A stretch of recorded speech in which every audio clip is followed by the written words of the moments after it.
At first, it takes on the appearance of a small luxury vehicle, but upon further inspection, you'll realize that the Cadillac Cimarron is simply an exact replica of the Chevrolet Cavalier. GM simply decided to rebadge one of its best-selling vehicles into a luxury compact car, capable of competing with high-end European imports, such as BMW and Mercedes. The original 1982 Cimarron was supposed to offer Americans an affordable alternative for a luxury vehicle. However, it sent loyal Cadillac consumers abandoning the brand altogether. What went wrong? Why did the entry-level Cimarron, produced from 1982 to 1988, turn out to be such a disappointment to the point of Cadillac losing part of its market value? I'll explain it to you in this video. So, grab a snack, sit back, and enjoy. The Cadillac Cimarron was developed to meet the demands of dealerships along the west coast of the United States, where European automakers were overwhelmingly outselling Cadillacs by a huge margin. The luxury and quality of BMWs and Mercedes began to eclipse American brands by the late 70s, and to Cadillac, the mantra, "bigger is better," became out of touch with the mainstream auto market. In response to demands for better fuel efficiency due to the 1973 energy crisis, as well as growing overseas competition, GM would launch new body platforms. The Cimarron would be built on the J platform, along with the Chevrolet Cavalier. Now, I must include the Chevrolet Cavalier in this discussion, since what designers at GM considered for the new Cimarron would turn out to be one of the most controversial moves ever made in automotive history. You see, normally in those days, it took car manufacturers 4 years to properly design the schematics and aesthetics of a new vehicle.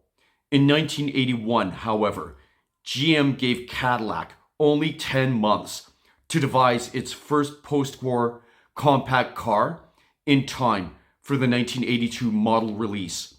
The result was a rushed, sloppy plan. GM executives and engineers simply decided to slap the Cadillac logo onto the grille of the meticulously planned 1982 Chevy Cavalier, add standard leather to the interior, and of course, switch the exterior nameplate to Cimarron. This move was met with heavy resistance, and even the GM CEO at the time, Pete Estes, warned Cadillac General Manager Edward Kennard, "Ed, you don't have time to turn the J car into a Cadillac." Cadillac embarked on a grand advertising campaign to promote this one-of-a-kind luxury car. The heads of Cadillac had instructed their dealers to refer to this as the quote-unquote the Cimarron. It was as if this car was supposed to be the best new vehicle Cadillac had ever introduced. A 1982 model, base retail price was $12,181, or $40,238 in today's value in 2025. The value of the most basic 1982 Cavalier was lower at $6,648, or $21,988 in 2025, adjusting for inflation. Considering how similar the Cimarron and Cavalier were, that's a huge price gap. And since the Cimarron was just an imitation, which car would you rather buy? The 1982 Cimarron had many luxurious features. It came with standard leather seating, air conditioning, Trianon deep pile carpeting, including the trunk, intermittent wipers, courtesy lights, AM/FM radio, aluminum alloy wheels on steel-belted radial tires, and rear window defogger. Available options were power windows, automatic transmission, cruise control, tilt steering wheel, power door locks, and the choice of a cassette player or a CB radio.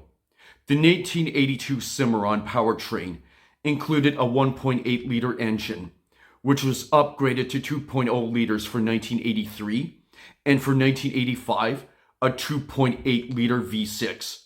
The V6 engine became standard on all 1988 models. The Cimarron has undoubtedly had its share of criticism. Many would have preferred a V6 engine right from the first year. This would have made it a more serious contender as an entry-level luxury vehicle. Interior materials, in spite of the standard leather seating, were cheap and unrefined. Plastic would easily crack, and the upholstery was subpar with the standards of Cadillac. Since the Cimarron shared the same powertrain as the Chevy Cavalier, the engine was prone to head gasket failures, oil leaks, and timing chain problems. The brakes and suspension were also susceptible to premature wear and tear. The Cimarron exterior, like its Cavalier counterpart, would begin to rust only after a couple of years. It only received a single paint cover, so greater care had to be put in to prevent premature deterioration. As well, the Cimarron also suffered from electrical issues with power windows, the gauge panel, and console. Due to these defects, the Cimarron sold very poorly throughout its entire production run. In total, 132,499 models were built between 1982 and 1988. This dealt a devastating blow to the Cadillac brand and GM as a whole. Notable auto journalists were quick to demonize the Cimarron. Forbes magazine said the Cimarron appealed neither to Cadillac's loyal followers who appreciated powerful V8s and Cadillac's domestic luxury edge, nor to buyers who favored Europe's luxury brands, whose cars outhandled and outclassed the Cimarron in every way. Car Buzz called the Cimarron a textbook example of what goes wrong when a car maker tries to badge engineer an economy car into a luxury car. And CNN Money described the Cimarron as, in all important aspects, a Chevrolet Cavalier. It also added thousands to the price tag. In all, it was neither a good Cadillac nor a good value. Today, GM executives will readily admit that this was a bad idea. Now, in all fairness to the Cadillac Cimarron, I've never owned or driven one, so I cannot make an objective assessment of this car.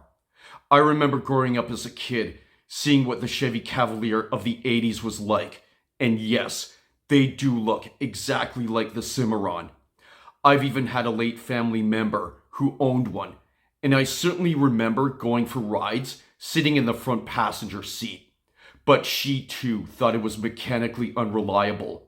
From what I've seen in other videos, in my honest opinion, the Cimarron actually has a nice ambiance, especially the later models with their more refined headlights. I think the electrical gauges look kind of cool. It was something very technologically advanced for its era. The interior looks very elegant and cozy, and I love the look of the leather-wrapped steering wheel.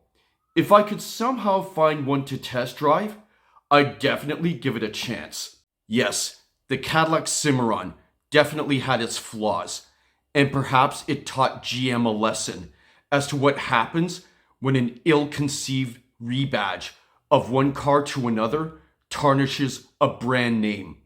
It leaves no legacy, as Cadillac never designed a direct successor. Yet the brand lives on, as the models of 2025, like the Celestiq, CT5, and CT4, are much more technologically and mechanically advanced. So, this has been my synopsis of the Cadillac Cimarron. If you enjoyed this video, please give it a like. And if you want to enjoy more of my car videos, please click on that subscribe button. I'm currently working on more reviews for the automotive enthusiast. I'll close by saying peace, much love, and namaste. My name is Sean Van Deveen. Thank you for watching. Best of all, it's a Cadillac.